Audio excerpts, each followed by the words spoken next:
Hello everyone, welcome to Doon Law Mentor. As you know that Delhi high court के sitting जज के घर से जले हुए नोटों के बंडल मिले हैं। सबने वो वीडियो देखे हैं, फोटोग्राफ्स देखे। तो उसके ऊपर अभी हाल ही के अंदर इंक्वायरी तो चली रही है सुप्रीम कोर्ट की, उस पर भी हम डिटेल में बात करेंगे। मगर ऐसे समय पर जब अलेज्ड करप्शन का मैटर आता है तो ऐसे टाइम पर ये क्वेश्चन उठता है, आप लोगों के भी बहुत सवाल उठे हैं कि एक्चुअल में कानून क्या है। क्या एक सिटिंग हाईकोर्ट जज के खिलाफ एफआईआर दर्ज हो सकती है? अरेस्ट प्रोसीजर के ऊपर तो ऑलरेडी मैंने एक पूरा डिटेल में वीडियो बनाया हुआ है। कल वो आपके चैनल पर दून लॉ मेंटर पर लाइव हो गया था। आप उस चाहे तो आप उस वीडियो को भी देख लीजिएगा इस सेशन के बाद। मगर आज जो हम डिस्कस करने वाले हैं, क्या एफआईआर का कानून है? अगर किसी सिटिंग जज, सुपीरियर जुडिशरी के, हाई कोर्ट का जज हो या सुप्रीम कोर्ट के सिटिंग जज हो, तो उसमें क्या कानून है, क्या प्रोसीजर है, उसको हम डिस्कस करने वाले हैं। किसकी लाइट में? In the light of the justice Verma case controversy जो आज आपके सामने आई है। आपको पता ही चल रहा है कि केसेस कैसे नोटों के बंडल मिले हैं, अलेज्ड करप्शन की बात हो रही है। तो उस सिनेरियो को ध्यान में रखते हुए, हालांकि अभी ये केस एफआईआर की स्टेज पर नहीं है, अभी इसमें इंक्वायरी चल रही है, ठीक है। और जो कल रात को 22 मार्च 2025 की रात को सुप्रीम कोर्ट ने जो एक बहुत ही महत्वपूर्ण काम किया, शाम को अनप्रेसिडेंटेड, जो किसी कानून में नहीं, जो किसी प्रीवियस लॉ में नहीं, जिसके बारे में क्लियर कट मना किया हुआ था, चाहे वो के वीरास्वामी का केस हो या फिर आपका के रविचंद्रन का केस हो। देखिए, chief justice of concerned high court के की जो कॉन्फिडेंशियल रिपोर्ट थी ना, उसको सुप्रीम कोर्ट ने पब्लिकली डिस्क्लोज कर दिया। विजुअल्स तक शेयर किए हुए कि जले हुए नोटों के बंडल हाँ मिले हैं, सबके सामने ये बोल दिया है। तो ये जिस एक्ट ने कहीं ना कहीं जो ये ट्रांसपेरेंसी सुप्रीम कोर्ट के द्वारा बरती गई है, इससे आम जनमानस का हमारी सर्वोच्च न्यायालय के अंदर और ज्यादा विश्वास बढ़ गया है। और सबको उम्मीद है कि जो ये जस्टिस वर्मा वाला केस है, इसके अंदर भी पूरी की पूरी सच्चाई सामने आएगी। उस पर भी बात करेंगे, ये कैसे जो न्यायिक ट्रांसपेरेंसी की बात हो रही है, उस पर भी हम डिस्कस करेंगे इस केस की वजह से। बट आज जो हम सबसे पहले और सबसे इंपॉर्टेंट बात करने वाले हैं, क्या कंप्लीट कानून है FIR against sitting high court जजेस और सिटिंग सुप्रीम कोर्ट जजेस।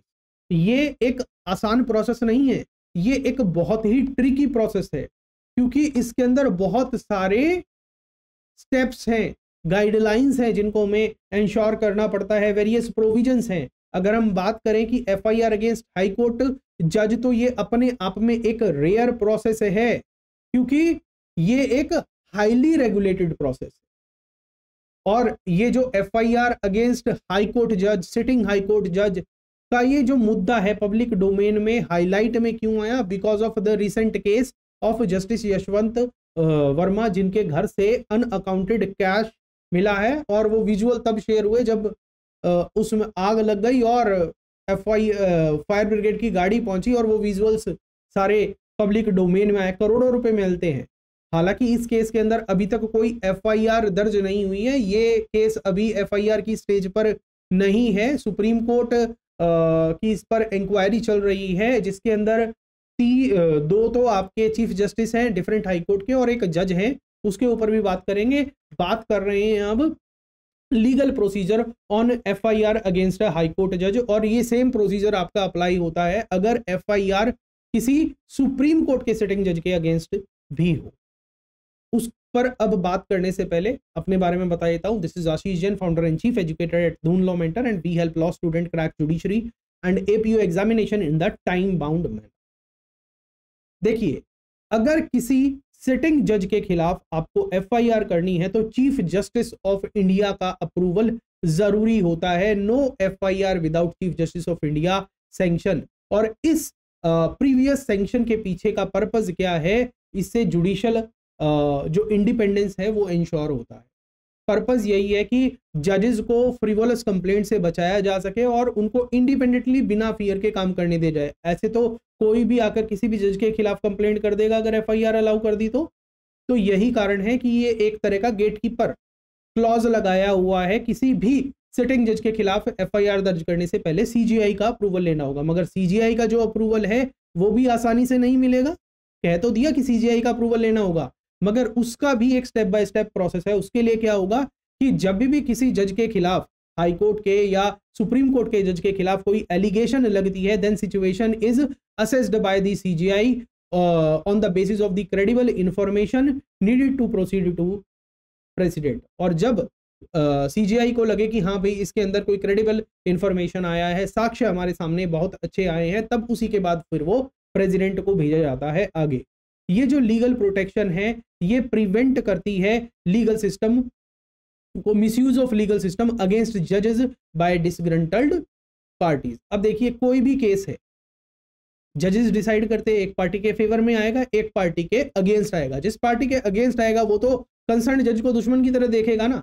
तो ऐसी सिचुएशन के अंदर जजेस को बचाने के लिए, उनको फियरलेसली काम करने के लिए ये सेफगार्ड्स हमारे कानून के अंदर दिए गए हैं। अगर लीगल बेसिस की बात करें तो जजेस जो हैं वो पब्लिक सर्वेंट होते हैं under section 2 clause C of the prevention of corruption act, section 2 clause सी।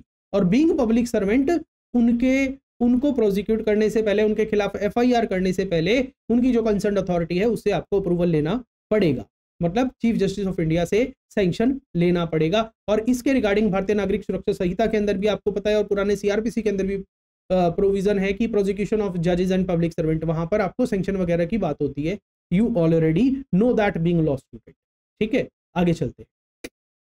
अब ये सीजीआई का अप्रूवल क्यों मैंडेटरी है इसके ऊपर बात कर लेते हैं। क्योंकि सीजीआई का अप्रूवल मैंडेटरी है because of the article 235 of the Indian constitution. जो आर्टिकल 235 है वो जुडिशियल इंडिपेंडेंस को इंश्योर करता है, सेफगार्ड करता है और हाई कोर्ट की सुपरविजन को या फिर सुप्रीम कोर्ट की सुपरविजन को इंश्योर करता है। हालांकि section 230 article 235 specifically supervision of high court की बात करता है over the subordinate judiciary and this provision which ensure the judicial independence is the cornerstone of the Indian judiciary and Indian constitution। अब देखिए, अब जो के वीरास्वामी का केस है जिसमें सीजीआई अप्रूवल के बारे में बताया गया है कि हाँ भाई सीजीआई अप्रूवल जरूरी होगा, वो ये केस कहता है कि CGI approval ensures only credible information proceeds, credible allegations proceeds further.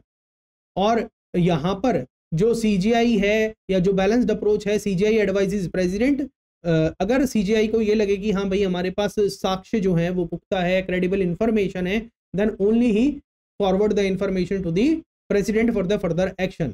और ये प्रोसेस क्या बैलेंस करता है? Accountability and protection. जहां तक अगर कोई जज गलत काम कर दे तो उसके खिलाफ एक्शन भी होना चाहिए, मगर जिसने कोई गलत काम नहीं किया उसको बचाने की भी तो जरूरत होती है। तो ये जो सेफगार्ड है ये कहीं ना कहीं बैलेंस बनाता है अकाउंटेबिलिटी के अंदर और प्रोटेक्शन के अंदर।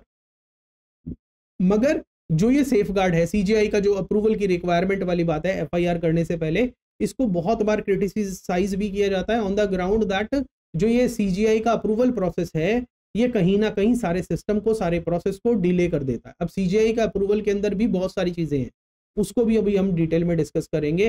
अब सीजीआई पहले इन हाउस इंक्वायरी करवाते हैं। इन हाउस इंक्वायरी क्या होता है कि जिस भी अगर कंसर्न्ड हाईकोर्ट के किसी जज के खिलाफ कंप्लेंट आई है तो उसी हाईकोर्ट के चीफ जस्टिस एक प्रिलिमिनरी इंक्वायरी करते हैं, कॉन्फिडेंशियल मैकेनिज्म के थ्रू अपनी इंक्वायरी करते हैं और फिर रिपोर्ट अगर मैटर सीरियस है तो सीजीआई तक भेजा जाता है। इन हाउस इंक्वायरी जो एक प्रिलिमिनरी स्टेप है, मतलब एफआईआर दर्ज करने से पहले इन हाउस इंक्वायरी होगी, मतलब सीजीआई के सैंक्शन से पहले ये सारा प्रोसेस होगा। और ये प्रोसेस छोटा मोटा नहीं है, बड़े लेवल का आप देख लीजिए। कॉन्फिडेंशियल मैकेनिज्म है, सबके सामने नहीं होता, किसी को बताया नहीं जाता। क्या है कि इसके अंदर एफआईआर रजिस्ट्रेशन से पहले इन हाउस इंक्वायरी की जाती है। अगर हाईकोर्ट के किसी जज के खिलाफ है तो कंसर्न्ड हाईकोर्ट के चीफ जस्टिस इंडिपेंडेंट सोर्सेज के माध्यम से एक प्रिलिमिनरी इंक्वायरी करते हैं। फिर उसको अगर उसमें सीरियस एलिगेशन है या उसमें लगता है कि हाँ भाई ठोस एविडेंसेस मिले हैं, then the concerned chief justice of the concerned high court submit its report to the CGI for further action. और ये इसका जो लीगल बेस है ये K Veeraswamy versus union of India का केस है, जिसको 1991 था, जिसमें जिक्र किया गया था इस केस में, मगर इसको मोर फॉर्मलाइज्ड किया गया था C Ravichandran versus Justice A M Bhattacharya 1995 के केस के अंदर, जिसमें इस प्रोसेस को पूरे से एस्टेब्लिश किया गया। अब देखिए, अब जो ये इंटरनल प्रोसेस है कहीं ना कहीं जुडिशियल सिस्टम की और कंसर्न जज की रेपुटेशन को प्रोटेक्ट करता है। और अगर हम करंट स्टेटस की बात करें तो जस्टिस वर्मा के वाले मैटर के बात करें तो ये अभी प्रिलिमिनरी इंक्वायरी होगी, मगर यहाँ पर सुप्रीम कोर्ट ने एक अनप्रेसिडेंटेड मूव कर दिया कि जो के वीरास्वामी के केस के अंदर, सी रविचंद्रन के केस के अंदर जो कॉन्फिडेंशियल रिपोर्ट रखी जाती थी उसको पब्लिक डोमेन में डाल दी, प्रेस रिलीज निकाल दी कल रात को और सुप्रीम कोर्ट की वेबसाइट पर डाल दी, विजुअल्स भी हैं, और chief justice of Delhi high court की जो रिपोर्ट थी उसको भी शेयर कर दिया है। तो ये कहीं ना कहीं ट्रांसपेरेंसी लाने की तरफ एक ठोस कदम है। अगर आपको अभी तक जो ये वीडियो आपके सामने लाया हूं, जो ये informative and the legal education से रिलेटेड जो सेशन लेके आया हूं, अगर आपको अभी तक ये अच्छा लग रहा है, आप इसको सिस्टमेटिक तरीके से समझ पा रहे हैं सारी चीजों को, तो एक बार वीडियो को लाइक जरूर कर दीजिएगा और कमेंट सेक्शन के अंदर थम्स अप का निशान बना दीजिएगा। और आपकी कोई भी फीडबैक है, कोई भी सवाल है तो वो आप पूछिएगा, आप कोशिश करूंगा कि आपके हर सवाल का मैं जवाब दूं। आगे बात करते हैं कि जो ये इन हाउस इंक्वायरी होंगी तो इसके बेसिकली डिटेल्ड स्टेप्स क्या होंगे। सबसे पहले जब भी अगर सीजीआई को कंप्लेंट मिले या हाई कोर्ट के चीफ जस्टिस को रिपोर्ट मिले तो वो क्या करते हैं, concerned chief justice of high court एक इन हाउस इंक्वायरी करते हैं। अगर अब यहां पर देखिए, अगर कंप्लेंट सीजीआई या फिर हाई कोर्ट के चीफ जस्टिस को मिले या प्रेसिडेंट को मिले तो उस कंप्लेंट को सबसे पहले सीजीआई को फॉरवर्ड कर दिया जाता है। फिर उसके बाद प्रिलिमिनरी इंक्वायरी की जाती है हाई कोर्ट के चीफ जस्टिस के द्वारा थ्रू दी इंडिपेंडेंट सोर्सेज, और वो एक कॉन्फिडेंशियल इंक्वायरी की जाती है जिसके अंदर principle of natural justice follow किए जाते हैं और कंसर्न्ड जज जिनके खिलाफ एलिगेशन लगी है उनसे सवाल जवाब भी पूछे जाते हैं, उनसे पूछा जाता है, उनका रिस्पॉन्स पूछा जाता है। अब जो ये हाई कोर्ट के चीफ जस्टिस होते हैं वो अपनी रिपोर्ट तैयार करते हैं और फिर इस रिपोर्ट को चीफ जस्टिस ऑफ इंडिया को आगे भेज देते हैं। अब चीफ जस्टिस ऑफ इंडिया को अगर इसके अंदर कुछ सीरियस लगे, क्रेडिबल इंफॉर्मेशन लगे, तो वो एक कमेटी गठित करते हैं जिसके अंदर 2 हाई कोर्ट के चीफ जस्टिस होते हैं और 1 हाई कोर्ट के जस्टिस होते हैं। अब जस्टिस वर्मा वाले केस के अंदर भी यही हुआ, हरियाणा और हिमाचल प्रदेश के चीफ जस्टिस को इन्वॉल्व करते हुए और कर्नाटका हाईकोर्ट के जज को इन्वॉल्व करते हुए दिल्ली हाईकोर्ट के चीफ जस्टिस की रिपोर्ट के बाद सुप्रीम कोर्ट ने ये इन 3 जजेस की कमेटी को गठित कर दिया। अब जो प्रेजेंट कमेटी है वो कौन है, पंजाब और हरियाणा हाईकोर्ट के चीफ जस्टिस और उसके साथ साथ हिमाचल प्रदेश हाईकोर्ट के चीफ जस्टिस और साथ में कर्नाटका हाईकोर्ट के एक जज है। ठीक है, अब जो ये 3 मेंबर की जो कमेटी होती है ये फाइनली अपनी रिपोर्ट को भेजेगी किसको, सीजीआई को, इन्वेस्टिगेशन करने के बाद, जिसमें जो कंसर्न जज से है उनसे उनका रिस्पॉन्स पूछा जाता है, उनका जवाब पूछा जाता है observing the principle of natural justice, और फिर उसके बाद सीजीआई को वो रिपोर्ट भेज दी जाती है।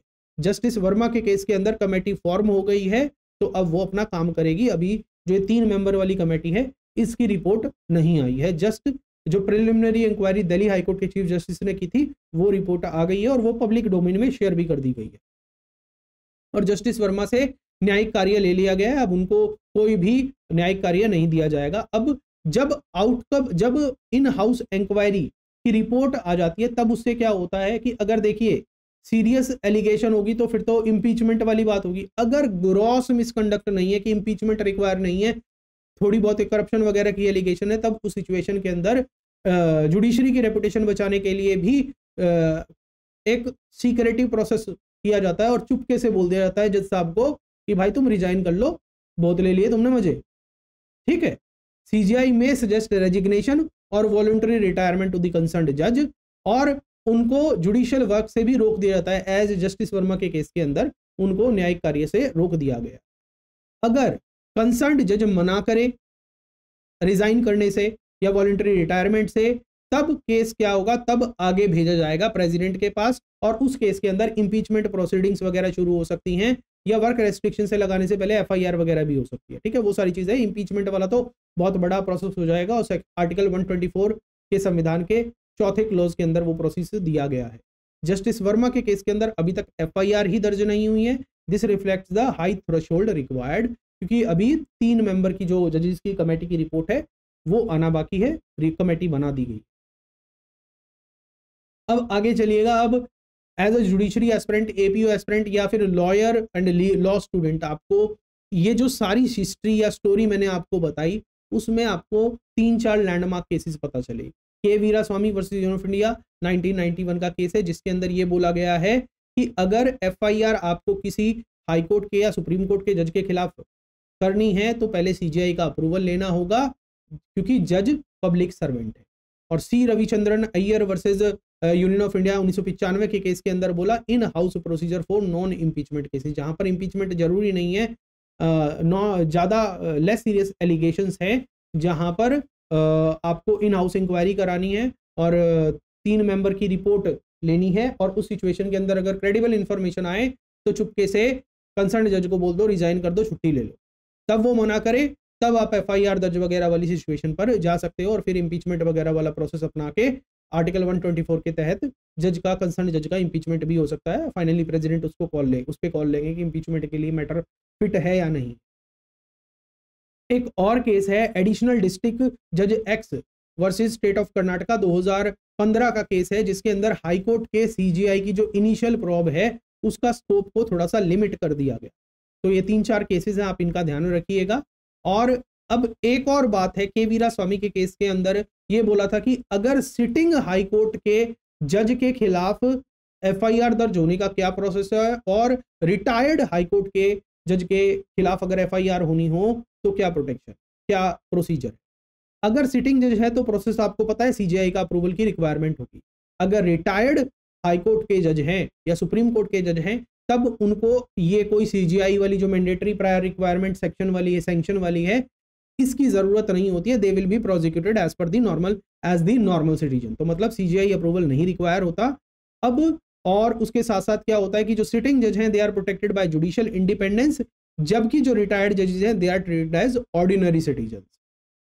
ठीक है, जस्टिस वर्मा का केस सिटिंग जज की कैटेगरी के अंदर है, और जो 2017 का जो करप्शन केस था वो retired chief justice of India के खिलाफ एलिगेशन थी, तो वहां पर वो मैटर। ठीक है, आपको पता ही। अब जब अगर किसी हाई कोर्ट के जज को हटाना हो, रिमूव करना उनकी पोजीशन पे, जब अगर मैटर बहुत ज्यादा सीरियस नेचर का है, इंपीचमेंट वगैरह का है, इंपीचमेंट होने लायक है, तो article 124 clause 4 of the constitution of India provides the procedure for impeachment of the judge for the proved president removes judge for the proved misbehavior and incapacity। Parliamentary procedure है, 2/3 majority in both the houses of parliament चाहिएगा, 2/3 majority in both the houses of parliament चाहिएगा। ठीक है, presidential sanction require होता है। और एक सवाल और है कि अगर सीजीआई ये रिकमेंड कर दे कि कंसर्न जज को हटा दो, तो क्या ये एडवाइस प्रेसिडेंट के ऊपर बाइंडिंग होगा? Yes, CJI advice is binding on the president as per K Veeraswami judgment of the 1991। Justice Verma के केस के अंदर अभी इस स्टेज पर ये मैटर नहीं है, क्योंकि अभी इंक्वायरी की स्टेज पर है। अब देखिए, अब मैंने आपको क्या बताया कि अगर एलिगेशन या कंप्लेंट हाई कोर्ट के या सुप्रीम कोर्ट के जज के खिलाफ, अगर वहां पर तो सिचुएशन क्लियर है कि आपको सारा प्रोसीजर बता दिया गया के वीरास्वामी या फिर सी कृष्णा अय्यर के वाले केस, रविचंद्रन वाले केस की तरफ से, मगर अगर allegation sitting chief justice of India के खिलाफ हो तब उस सिचुएशन के अंदर क्या प्रोसेस होगा? यहां पर पोजीशन उतनी क्लियर नहीं है, लॉ उतना क्लियर नहीं है, एम्बिग्विटी है। के वीरास्वामी के केस के अंदर भी ग्रे एरिया प्रोवाइड किया गया है, प्रोसीजरल गैप है। हालांकि उसके अंदर यह सजेस्ट किया गया था कि president may consult the other judges of the Supreme Court, मगर स्ट्रिक्ट स्ट्रक्चर नहीं है। इससे क्या होता है कि कहीं ना कहीं हमारे सिस्टम की जो वीकनेस है उसके बारे में भी पता चलता है। सीजीआई अकाउंटेबिलिटी का मैकेनिज्म भी एक डेवलप करने की जरूरी है, इसके बारे में भी हमें ये महसूस होता है। वीडियो आपको अभी तक कैसा लग रहा है जरूर बताना कमेंट सेक्शन के अंदर, और अभी तक कोई डाउट है तो वो भी बता देना। ठीक है, अब आगे बात करते हैं कि ट्रांसपेरेंसी के अंदर क्या क्या चैलेंजेस आते हैं। क्यों सीक्रेसी कंसर्न? कि भाई देखिए कि जो इन हाउस इंक्वायरी है वो सीक्रेट होगी, कॉन्फिडेंशियल होगी, उसको आप पब्लिक नहीं करेंगे, मगर ये पब्लिक डोमेन में क्रिटिसाइज की जा रही है। और ये जो मैटर है Indira Jaising versus union of India का केस है, रजिस्ट्रार जनरल का केस है 2015 का, जिसके अंदर इंदिरा जयसिंह के केस के अंदर ये बोला गया था कि जो कंसर्न्ड हाई कोर्ट के जस्टिस की, चीफ जस्टिस की रिपोर्ट होती है, प्रिलिमिनरी रिपोर्ट होती है, उसको पब्लिकली डिस्क्लोज कर दो। और उसको इंदिरा जयसिंह केस के अंदर मना कर दिया गया था, क्योंकि के वीरास्वामी को या फिर सी रविचंद्रन का केस का जिक्र करते हुए बोल दिया गया था कि वो कॉन्फिडेंशियल रिपोर्ट है, उसको हम शेयर नहीं कर सकते। मगर जो बात लॉ के अंदर या प्रीवियस जजमेंट के अंदर मना की हुई थी, उसको सुप्रीम कोर्ट ने कल आगे बढ़कर सबके सामने पब्लिक डोमेन में ला दिया, to ensure that public faith in judiciary is more strengthen, will be more strengthen, जिससे आम जन का जो विश्वास है भारतीय की न्यायपालिका के अंदर, भारत की न्यायपालिका के अंदर और सुदृढ़ हो जाए। और ये मैं बोलूंगा कि एक मास्टर स्ट्रोक है सुप्रीम कोर्ट के द्वारा to bring transparency in the judicial processes. Supreme court ने हालांकि इंदिरा जयसिंह वाले केस के अंदर पब्लिक डिस्क्लोजर को मना कर दिया था ट्रांसपेरेंसी वाले चीज को, मगर जस्टिस वर्मा के केस के अंदर जो ये चीज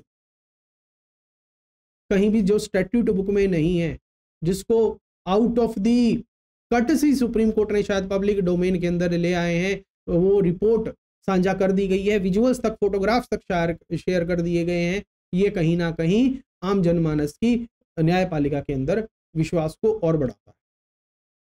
जस्टिस यशवंत वर्मा के केस की अगर हम बात करें, context and the present development के बारे में बात करें, तो मार्च 14 को जब वो घर पे नहीं थे, दिल्ली वाले घर के अंदर उनके घर पर आग लगती है और फायर ब्रिगेड की गाड़ी आती है और एक आउट हाउस से, या आप बोल सकते हैं कि स्टोर हाउस से में आग लगती है और वहां से बंट कैश मिलता है, जिसके विजुअल्स आपने कल वगैरह देख लिए होंगे।